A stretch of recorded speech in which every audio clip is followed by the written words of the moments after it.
Usomye muri Zaburi ya 78 ku murongo wa 70 gushika ku murongo wa 72 haratubwira ngo kandi itoranya Dawidi umusavyi wayo imukura mu mpongore z'intama, imukura mu gushorera intama zonsa, kugira ngo aragire abayakobo abantu bayo, Abisirayeli ishamvu yayo. Nuko abaragirisha umutima utunganye, abashoreza ubuhinga bw'amaboko yiwe. Dawidi yabaye umwungere mwiza, yabaye umurongozi mwiza.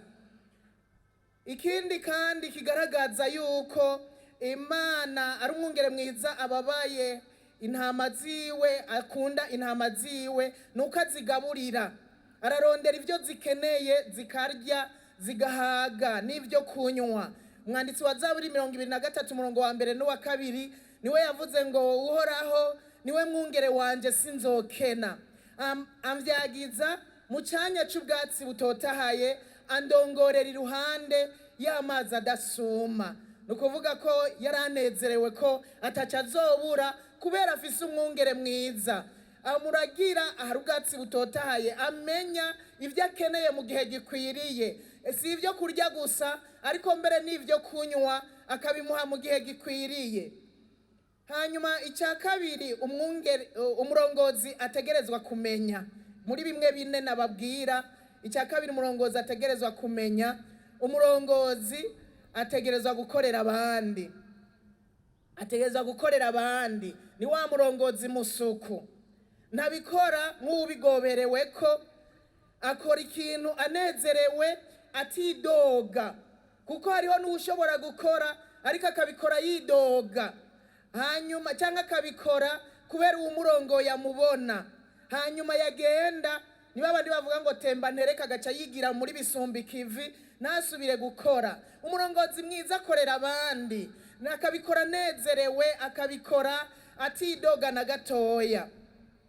Akarero kacu keza n'umwami wacu Yesu Kristo. Usomye muri Matayo 20 umurongo wa 26 gushika ku 28 niho hatubwira inkuru ya nyina wa bene Zebedayo. Uyu muvyeyi yaritoye ajanye n'abahungu biwe, agenda aho Yesu ari, aramubwira ngo mwigisha, jewe nari mfise ijambo ndakwisabira. Aramubwira atego vuga, aramubwira ati nagira ndagusabe mu bwami bwawe abahungu banje umwe azokwicara iburyo uwundi yicare ibubamfu. Hanyuma Yesu aramubwira ati wa mukenyezi, wewe ntuzi icyo usaba, wewe ntuzi icyo usaba. Umurongo wa 26 rero aramubwira ngo muri mwebwe siko biri, ariko ugomba kuba mukuru muri mwebwe azaba umukozi wanyu, kandi ugomba kuba uw'imbere azabe umuja wanyu. Nk'uko umwana w'umuntu atazanywe no gukorerwa, atari ugukorera abandi, no gutanga ubugingo bwiwe kw'incungu ya benshi. Gukorera abandi harimo no guca bugufi burya, kubera umurongozi adaciye bugufi nibyo mukundira gukorera abandi, kubera abarongoye baba ari batoya kuri we, adaciye bugufi nibyo mukundira kubakorera. Birasaba rero guca bugufi kugira ngo dushobore gukorera abandi. Mu butumwa bwiza bwanditswe na Yohani igice cya 13 umurongo wa 14 n'uwa 15 haravuga inkuru ya Yesu yoza ibirenge by'abigishwa biwe, yagomba kubigisha guca bugufi. Usomye umurongo wa 14 haravuga ngo nuko rero ko jewe mbogeje ibirenge ndishobuja n'umwigisha, namwe mukwiye kozanya ibirenge, kuko mbahaye akarorero kugira ngo nkuko jewe mbagiriye abariko namwe mugira.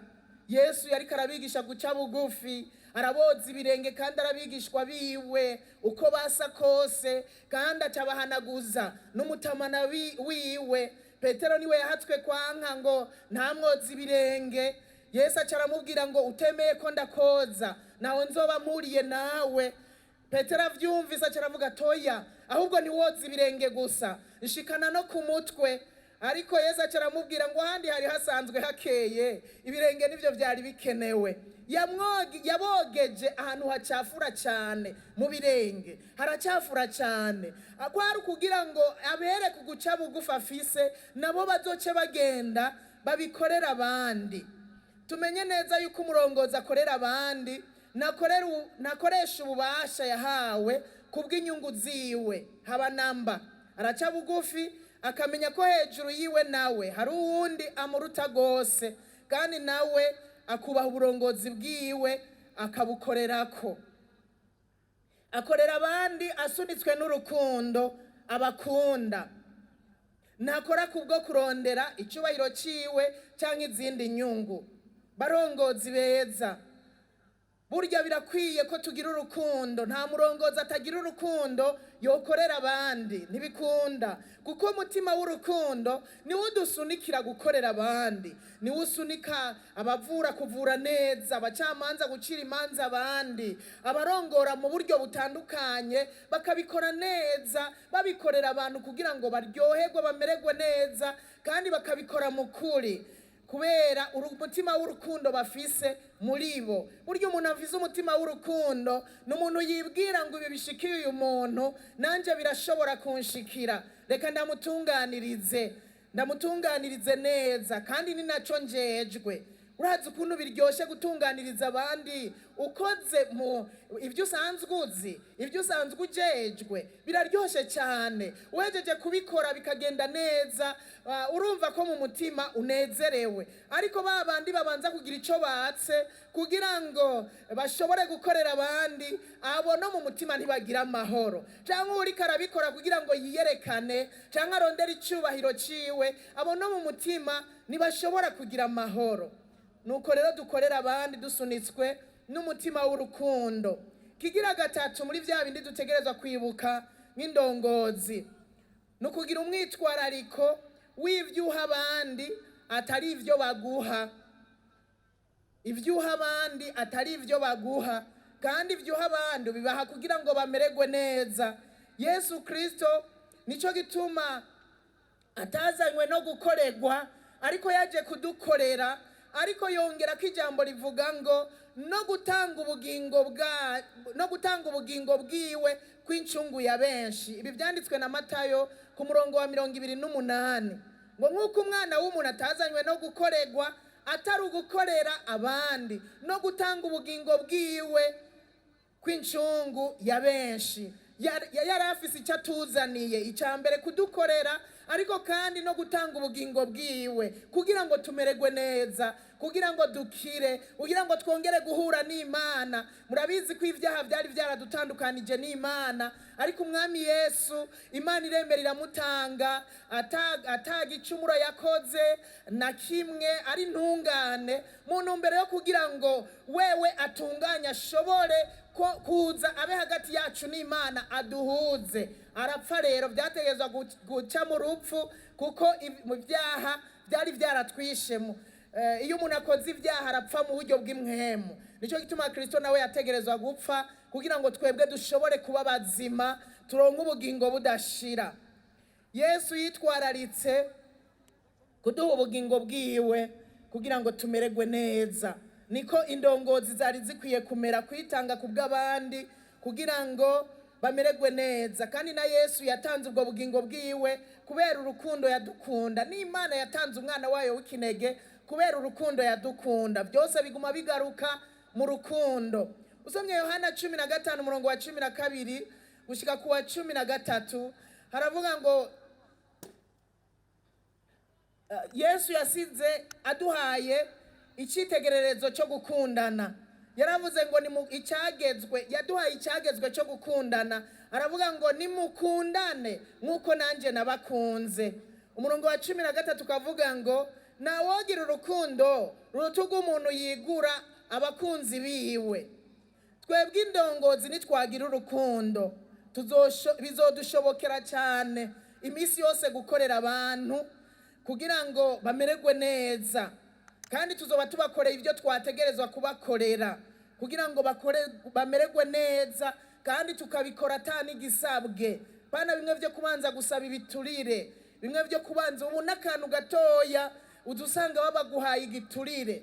Nama ntangazwa n'abana biga amashure bakarangiza, ariko kugira baguhe diplome yawe ugasanga urinze gutanga igiturire, ugasanga biteye ubwoba. Umwana yarize arushe, ananiwe, yaramenye, akeneye diplome yiwe, akeneye urupapuro na ruriya, ugasanga harinzwe gusabwa ibiturire. Rero indongozi dutegereza kurongora abandi tukabagirira neza atagisabwe.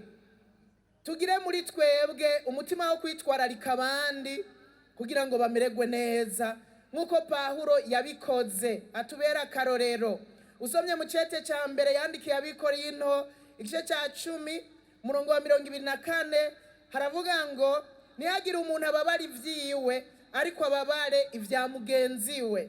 Ubabaye ivya mugenzi wawe ndabizi neza uzomugirira neza atagisabwe.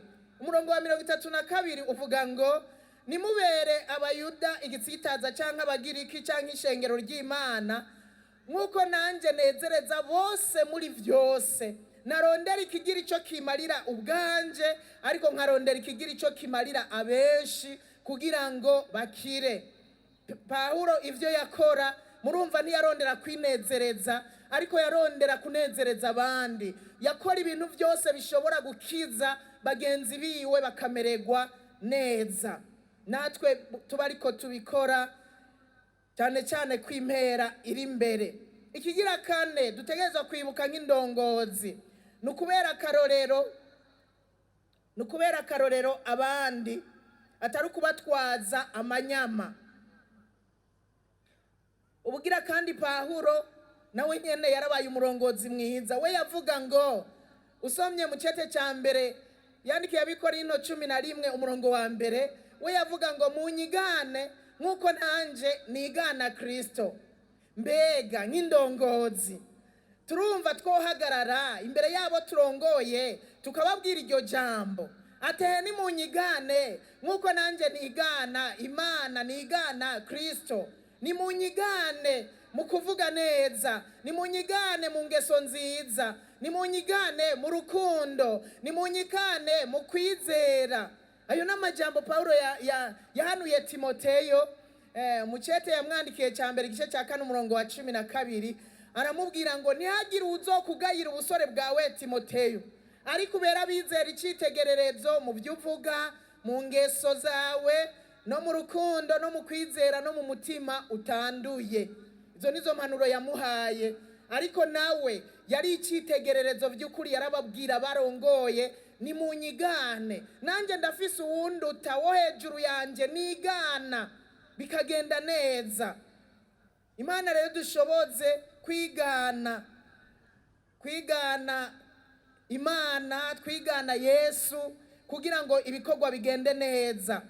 Usomye mu cete nyene cya Timoteyo igice cya 3 n'amajambo nyene icubahiro yatuganirije kwejo ajanye, ariko arababwira ko bakwiye kuba ivyitegererezo. Yarababwiye yuko babategezwa kuba ivyitegererezo mu kutaba kumugayo, mu gutunga umugore umwe, canke novuga mu gutunga umugabo umwe, kuko n'abagore b'indongozi barahari kandi ugasanga barafise abagabo ku ruhande mu binyegero, canke abagabo bakagira abagore ku ruhande mu binyegero. Ariko tuba ivyitegererezo mu gutunga umugore umwe, mu gutunga umugabo umwe. Tuba ivyitegererezo mu kutarenza urugero, mu kwitonda, mu kuganza ingeso zacu, mu gukunda gutanga indaro, mu bwenge bwo kwigisha. Tuba ivyitegererezo mu kutagira umunoho wa vino canke kuba abasinzi. Ivyo ntibibe muri twebwe, ariko tuba ivyitegererezo mu kwirinda umunoho wa vino, mu kwirinda kuba abasinzi. Tuba ivyitegererezo mu bugwaneza, tuba ivyitegererezo mu kutitoraguza, tuba ivyitegererezo mu kutaba inkunzi y'amahera, kuko kuba inkunzi y'amahera n'umuzi w'ibibi byose. Niko Pawulo nyene yavyandikiye Timoteyo yuko gukunda amahera ari umuzi w'ibibi byose, kuko umuntu ashobora guhemuka, kugoka kubwo gukunda amahera, kubwo kurondera amahera. Umuntu ashobora kwica umuntu kubwo gukunda amahera, gusambana, kwiba, ibiturire n'ibindi byinshi abantu bakora kubwo gukunda amahera. Rero tubi ibyitegererezo kubwo kutaba inkunzi y'amahera, tubi ibyitegererezo mu kuganza neza wo mu miryango yacu, mu kubarongora neza, mu kubaganza. Ibyo nyine icyubahiro muribuka ko yatubwiye yuko uravye abo mu rugo rwawe ashobora kubona yuko uri umuntu yoshobora kuganza neza n'abandi bantu. Kandi mumenye yuko burya baraturaba, abantu baraturaba, abana bacu iyo baja tutari kumwe bararabwa, bakaraba ingeso zabo. Umutambukanyi wawe iyo ari ahantu ari wenyene baramuraba, bakaraba yuko uko bimeze. Rero baratwihweza nk'indongozi. Nico gituma rero ahubwo kuba indongozi tuba duteretse ahantu bituma abantu baturaba ari benshi. Nico gituma rero dukwiye kuba ivyitegererezo muri ibi byose Pawulo yahanuye Timoteyo, ahanura ishengero, tuba ivyitegererezo. Reka dusozere duhanurana nk'uko Petero yahanuye ishengero, natwe duhanurane muri aya majambo twasomye. Tuyigiye ko nimuze twigira imigabo twese hamwe nk'indongozi, turagira ubusho bw'Imana twahawe kurongora, tuburagire tutagoberewe ariko tubikunze nk'uko Imana igomba. Nituburagirishwe no kurondera inyungu mbi, ariko tuburagire tubikunze rwose. Kandi nitubaragirishe gutwaza amanyama,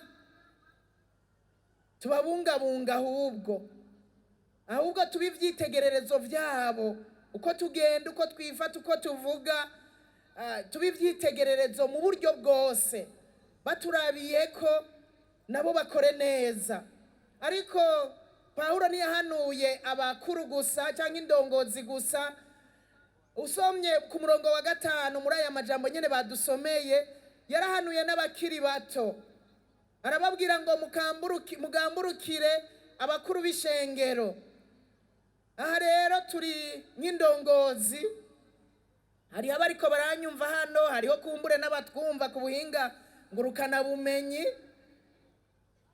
Nk'indongozi ufise aburongoye, nagira mpanure abari munsi y'uburongozi bwawe, umuntu wese ari munsi y'uburongozi kanaka agamburukire abamurongoye, agamburukire abarongozi biwe, kuko ahabari canke ahaturi ni mwebwe. Abari munsi nta wuze ejo ashobora kuba ari wewe uhasubira. Mwige kugamburuka, mugamburukira ababarongoye uyu munsi, kugira ngo namwe ejo nimwahagera baze babaragamburukire, baze babumvire, kuko icyo ugomba ko bazogukorera nawe gikore bicitwa uyu munsi. Ugamburukira abaganza, nubaba bidodombera, nubaba baguma bakritika gusa, oya, ariko wumvire, ugamburuke, kugira ngo nawe ejo niwe hasubira nawe baze bakugamburukire. Ariko bitabaye ivyo ukaba uguma vuga kumbura negura, nawe ejo niwe haja bazokunegura,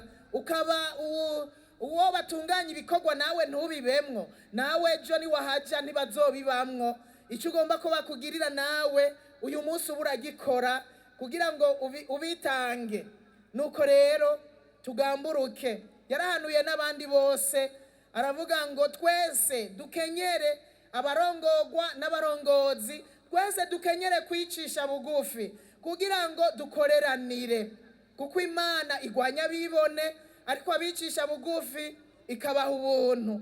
Twese hamwe urabaganza, twese dukenyere kwicisha bugufi, imitima yacu ibemwo kwicisha bugufi imisi yose, aho tuzoba turi hose tugire kwicisha bugufi, kuko Imana iragwanya bibona. Ugwanijwe n'Imana, mbega uwundi yo gutabara ninde? Imana ikugwanije wowe ugowe cyane, koba arakaga gahambaye. Kubw'ibyo uce bugufi, ahubwo Imana izozira gushira hejuru mu gihe gikwiriye. Uciye bugufi Imana iragukunda kandi akaba ariyo igushira hejuru. Nuko rero twese hamwe tuba baciye bugufi. Ikindi nk'impanuro numva notanga n'amajambo ari mu cete Pawulo yandikiye abigaratiya gatandatu umurongo w'icenda havuga ngo twame dukora ibyiza ntiducike intege. Ndongozi nziza, twame dukora ibyiza dukoresheje ububasha twahawe, dukora ibyiza. Ububasha twahawe ntibudutere gutwaza abantu amanyama, oya, ariko budutere gukora ibyiza. N'ubuntu bugiriwe guhabwa ububasha. Uzoca uvuga ngo ubu bubasha nzobubyaza umusaruro abandi ndabakorera ibyiza kandi ntarambigwa, kuko hari abo uzokorera ibyiza ntibanagushimire, hari abo uzokorera ibyiza ntibabibabare, ariko ubikore utarambigwa, udacika intege, kuko igihe gikwiye kigeze Imana izobiguhembera. Imana yo mu ijuru ntibahezagire cyane, dukore nk'abazi ko bazohembwa n'Imana data wa twese. Apana iyi mishahara turonka cyangwa ikindi cyose wohabwa, oya, dukore nk'abakorera Imana, kandi tukaba tuzi ko ari izoduhemba. Yo yihemba neza, iraharura umwanya dutanga, igaharura ingufu dutanga, ibyo abantu ntiboshobora kubihembera. Ikaharura itirurara, ikaharura uburuhu ugira uduga umanuka, urira indege ugenda ugaruka, ibyo Imana izobiguhembera. Kubw'ibyo rero dukore nk'abakorera Imana, ntiducike intege, tubandanye dukora ibyiza. Imana yo mu ijuru ibahezagire. Murakoze. Senga Imana kubw'aya majambo kugira ngo Imana izodushoboze, kuko niyo ituma byose bikunda. Data wa twese uri mu ijuru, mu izina rya Yesu Kristo turagushimiye ubuntu watugiriye nk'indongozi ziri hano, mbere n'abarongorwa twese hamwe watugiriye ubuntu, turi abana bawe, iryo niteka waduteye. Rero ndasenga kubw'indongozi kugira ngo dushoboze Mwami, ububasha wahaye umuntu wese muri twebwe nk'abarongora abandi tubukoreshe neza, tubukoreshe neza nk'abazi yuko hejuru yacu hari uwundi muntu mukuru ahambaye kandi azotubaza ibyo twakoze. Mwami, dukore turongora abo turongoye tuzi ko ari abantu b'Imana, ubwoko bw'Imana, atari intama zimwe zabira, atari ibikoko, ariko ari abantu b'Imana ikunda kandi ikabitwararika. Rero icyo nsengera nuko wodushoboza nk'indongozi, abari hejuru nkonyene icubahiro umukuru w'igihugu n'abamufasha kurongora n'inzego zose, wamubashoboza twese udushoboze gushika no kubarongora imiryango mito, twese udushoboze kurongora neza. Uko ndibuka mu nshingano abavyeyi bafise harimo no kurongora neza abo barongoye nk'abana bakabahanura, babahana ariko batabaratsa. Ibyo byose nivyo waduhaye dutegerezwa gukorerako. Nukura dushoboza, kuko turazi neza ko dushobozwa byose, nawe uduha inkomezi. Tubisenze twizeye mu izina rya Yesu Kristo, amen.